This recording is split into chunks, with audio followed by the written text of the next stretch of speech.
Bonjour à toutes et à tous, bienvenue dans notre émission hebdomadaire préparée par la rédaction française de la Radio Tchèque avec la rentrée universitaire début octobre et la reprise des cours en présentiel pour l'instant et on espère que ça va durer.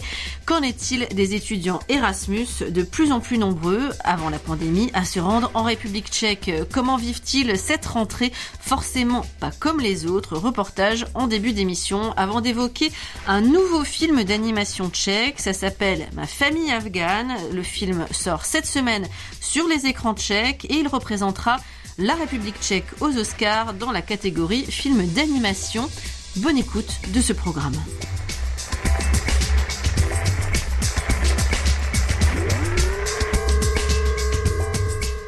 Début octobre, les étudiants ont enfin repris les cours en République tchèque. L'occasion de retrouver des étudiants Erasmus, nombreux malgré la pandémie, en France comme en Tchéquie. Les deux pays accueillent chaque année plusieurs centaines d'étudiants internationaux ravis de découvrir le système scolaire d'un pays étranger.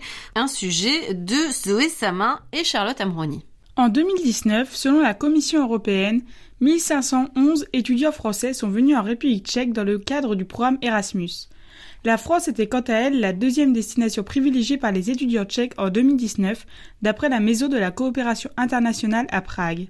Ce mois d'octobre signe le retour des étudiants Erasmus dans ces deux pays, notamment grâce à une certaine amélioration de la situation sanitaire. Originaire de Quimper, Marie est arrivée fin août pour un semestre en tant qu'étudiante en échange à l'université Charles et Carolina vient de Bohême et étudie actuellement à Sciences Po Lyon. Toutes les deux nous expliquent leur choix pour ces deux pays.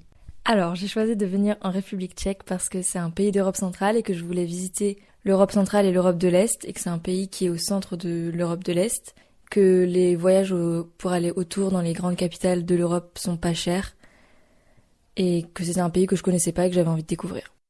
Well, first of all, because of the language. J'ai d'abord choisi de venir en France pour apprendre la langue. L'anglais est ma seconde langue, mais il m'en fallait aussi une troisième. Je veux travailler pour l'Union européenne et le français est une des langues de travail. La France est proche de la République tchèque, mais la culture est très différente. C'est aussi pour ça que je suis venue ici. Je voulais vivre ce changement et voir les paysages variés qu'il y a en France, les montagnes, la mer, la campagne, etc. And it's so diverse. You guys have mountains, you have beautiful sea. Malgré une certaine ouverture, le Covid reste cependant dans tous les esprits. Les étudiants rencontrés ont ainsi expliqué avoir préféré une destination en Europe pour plus de sécurité. Le Covid a également impacté l'installation des étudiants à l'étranger, que ce soit au niveau des conditions d'entrée ou de la recherche d'appartements, comme nous le confie Carolina. I am a bit afraid about the lockdown, definitely. J'ai un peu peur qu'un nouveau confinement soit mis en place. Au début, je voulais louer un appartement, mais finalement, j'ai opté pour une colocation dans une maison où il y a un balcon et un jardin. Si les frontières referment, je pense que je rentrerai en République tchèque. If the borders would gonna close, I would probably get back in Czech. I'll see. We'll see. Une différence majeure demeure toutefois entre l'Erasmus en République tchèque et en France, à savoir les restrictions sanitaires en vigueur dans chaque pays. Si Carolina évoque une vérification quasiment systématique du pass sanitaire en France, les étudiants français ont plutôt été surpris par le peu de restrictions en Tchéquie, comme l'expliquent Marie et Damien, étudiants à la faculté de sport de l'université Charles. Alors, je pensais que ça allait être très strict parce que je sais que la République tchèque a été beaucoup touchée par le Covid par rapport aux autres pays d'Europe. Et quand je suis arrivée ici, j'étais très surprise parce que le port du masque n'est pas tellement respecté, à part dans les transports. Pendant nos cours, on n'a pas eu forcément le besoin de le mettre tout le temps. Et dans la rue, personne ne porte le masque. Donc j'étais plutôt surprise par le fait que les gens ne soient pas si protégés par rapport à ce à quoi je m'attendais. Je m'attendais à que ça soit un peu plus strict quand même, un peu plus comme un peu en France. On a l'impression que le Covid il n'existe pas ici à Prague. Donc franchement là-dessus c'est super cool parce que ça fait reprendre une vie comme avant. Un avis relativement partagé par Hilaire, étudiant en sciences sociales à Brno. Arrivé il y a plus d'un mois en Tchéquie, il précise toutefois que malgré ces faibles restrictions, l'existence de la pandémie se fait toujours ressentir. Nous, on porte pas les masques en cours. C'est des cours de toute manière très restreints, dans le sens où on est 15-20 par cours. Donc, il n'y a pas besoin de mettre trop de règles en place. Donc, dans la pratique, je dirais que on est revenu à une normale ici en République tchèque, mais psychologiquement, on a toujours cette appréhension et ce petit stress qui reste constant. Malgré certaines préoccupations liées aux conditions sanitaires, Partir en Erasmus est une expérience rêvée et attendue par la majorité des étudiants. Si tous ne peuvent évidemment pas partir, ceux qui ont cette chance en profitent et vivent souvent une belle expérience, comme en témoigne Damien. Ce qui me plaît le plus, c'est franchement, c'est vraiment rencontrer tous ces gens venus des quatre coins du monde, pratiquer la langue anglaise, progresser dans cette langue et vivre une expérience ailleurs, à l'étranger, loin de chez moi, de mes repères, de ma famille.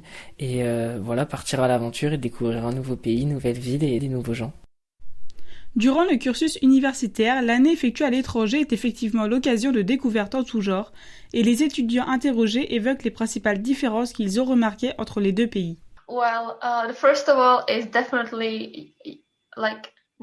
La première différence que j'ai remarquée en France, c'est qu'il ne se passe rien entre midi et 14h. Je pense que tout le monde est juste censé prendre son repas pendant 2 heures. Je préfère cela au système tchèque, où nous devons manger un snack rapidement en fin de matinée. Ici, vous buvez aussi beaucoup de vin, alors qu'en Tchéquie, c'est plutôt la bière. Enfin, je trouve que les gens sont très polis. Si je souris à quelqu'un dans la rue, il va me répondre et me dire bonjour, c'est agréable. And we are actually noted welcoming to foreigners. La vie en République tchèque est beaucoup moins chère qu'en France dans le quotidien, parce que ce qui est alimentaire, restaurant, sortie, c'est beaucoup moins cher qu'en France. Après, sur le mode de vie, j'ai trouvé Prague très silencieux, une ville assez calme, avec des gens beaucoup plus calmes qu'en France. Si Carolina, Damien et Marie s'accordent sur la faible hospitalité des Tchèques, la vie d'Hilaire semble cependant détonner. Je dirais que la ville est très jeune, en tout cas à Brno. C'est des gens très ouverts. Moi, je suis quelqu'un qui aime beaucoup dessiner, peindre, etc. Et donc, il m'arrive de me poser dans la rue et de dessiner une belle rue, un beau bâtiment. Et j'ai beaucoup de Tchèques qui sont venus me dire j'aime beaucoup ce que tu fais, etc. Comment ça va? Ce qui n'arrive jamais en France, finalement, même en étant français. Cette année, la pandémie n'a pas empêché les échanges universitaires entre la Tchéquie et la France. Grâce à leur proximité géographique et leurs différences culturelles, ces deux pays restent donc attractifs pour les étudiants en quête d'expérience à l'international.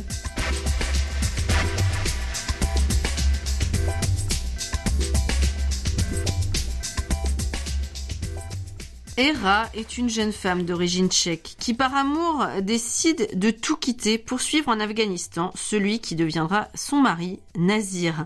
Son regard de femme européenne et son expérience des différences culturelles et générationnelles est le fil conducteur du film d'animation Moje slunce mat, qui a obtenu le prix du jury du Festival du film d'animation d'Annecy 2021 et qui sort cette semaine dans les salles de cinéma tchèques avant une sortie sous le nom de Ma famille afghane dans les salles françaises début 2022. Anaïs Rimbaud. Ještě před půl rokem jsem studovala ekonomku v Praze a zdálo se mi, že nikam nepatřím. A pak se mezi námi objevil Nazir. Věděla jsem hned, že je to chlap. Elena abandonne son quotidien banal à Prague pour se marier avec Nazir à Kaboul, en Afghanistan. Cette nouvelle vie dans un environnement si différent commence avec un nouveau nom, Hera. Mais les rêves de vie d'Hera ne deviennent pas réalité, et l'adaptation aux nouvelles règles de vie n'est pour elle pas toujours facile. Hera cherche tant bien que mal à se faire une place dans ce nouvel univers, lorsqu'un petit garçon nommé Mad fait son apparition dans sa vie. Il semblerait que le bonheur n'est pas toujours là où on l'attend. C'est ainsi que commence le scénario du film Moje slunce mat de la réalisatrice Michaela Pavlatova, qui s'inspire du roman de la journaliste Petra Procházková Frišta. Il a fallu 5 à 6 années de travail pour voir ce projet de coproduction franco-tchéco-slovaque aboutir. La production en elle-même a occupé pendant environ 3 ans une équipe de quelques 35 animateurs en Tchéquie, ainsi qu'une dizaine de personnes dans les studios Gauchan, basés à La Réunion.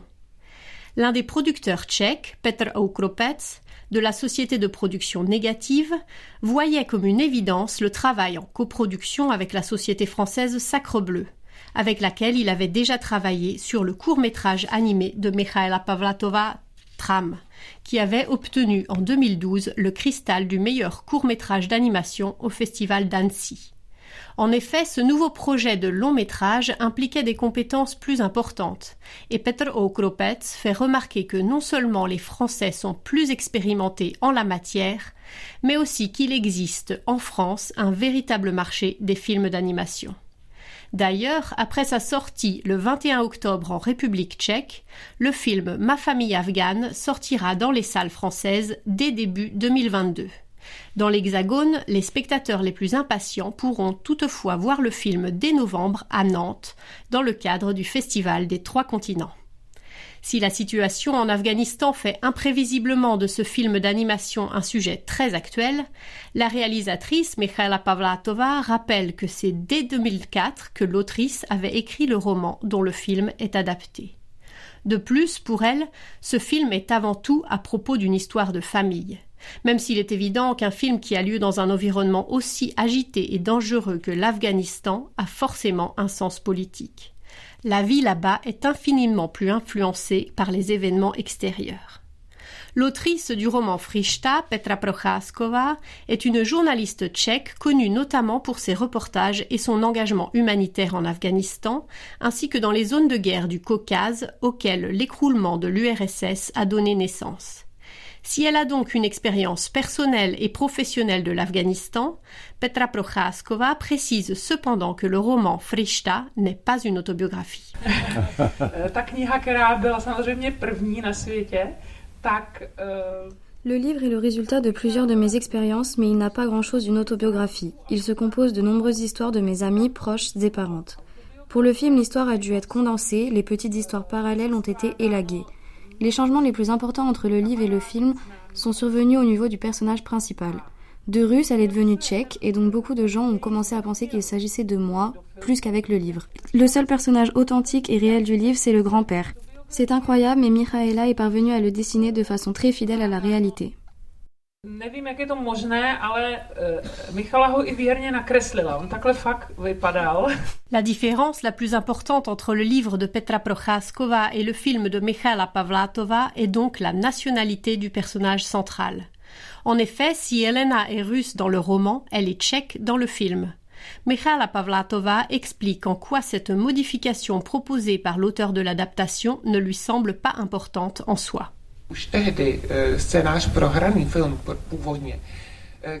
Dans le scénario original proposé par la société de production, le personnage principal était déjà une Tchèque. J'ai également lu le livre, mais pour moi ce n'était pas important qu'elle soit russe ou tchèque.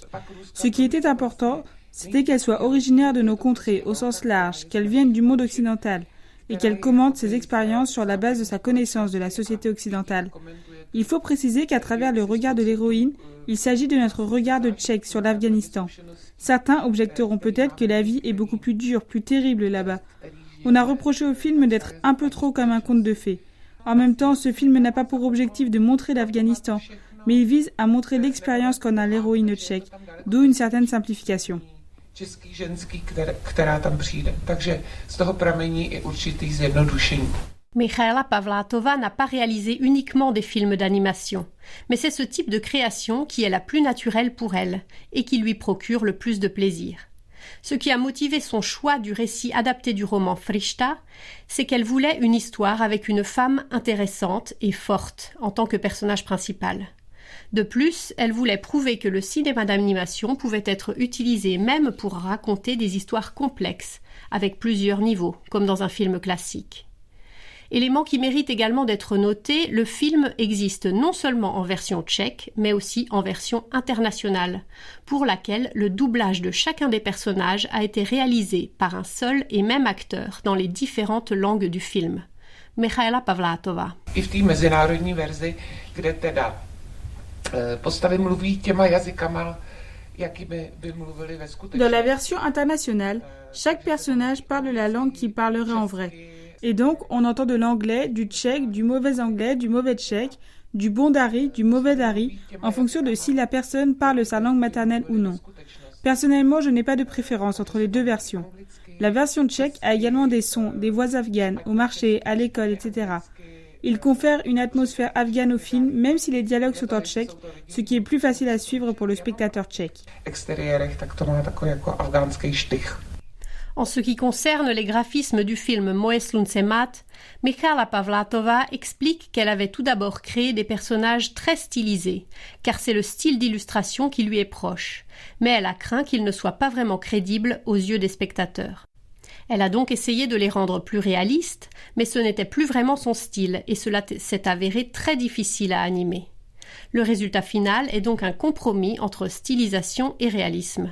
Ainsi, on appréciera le rendu très fidèle des émotions sur les visages des personnages, dont les lignes nettes contrastent avec les arrière-plans d'apparence presque aquarellée.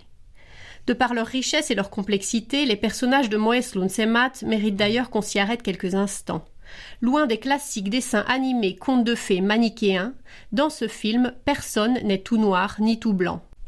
Au contraire, c'est la psychologie complexe de chacun qui les rend intéressants et qui fait que l'on peut s'y identifier.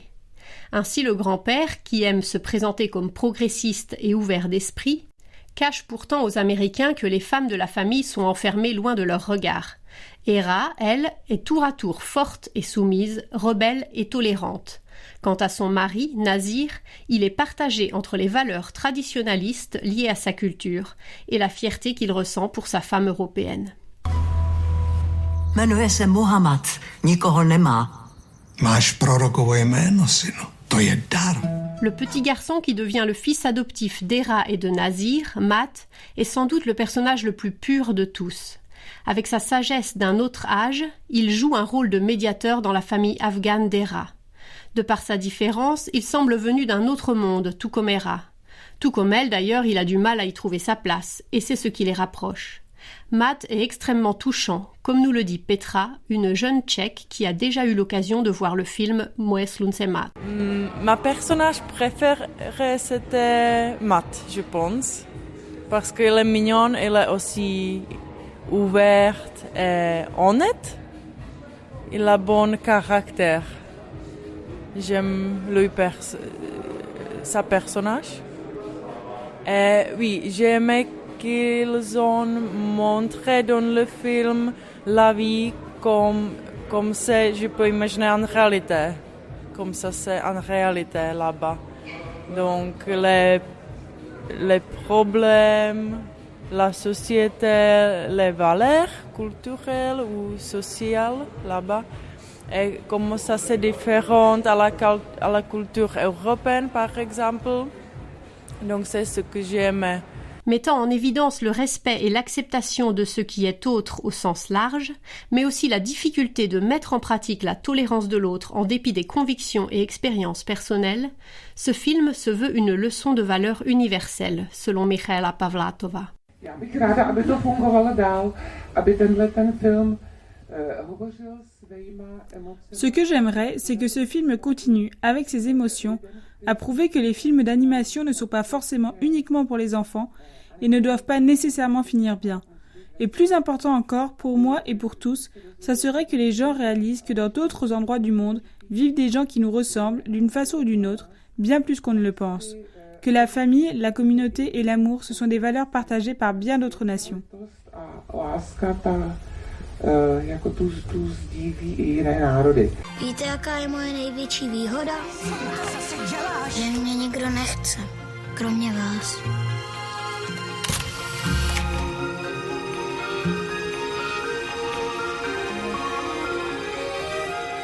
Já bych tu bez tebe umřel.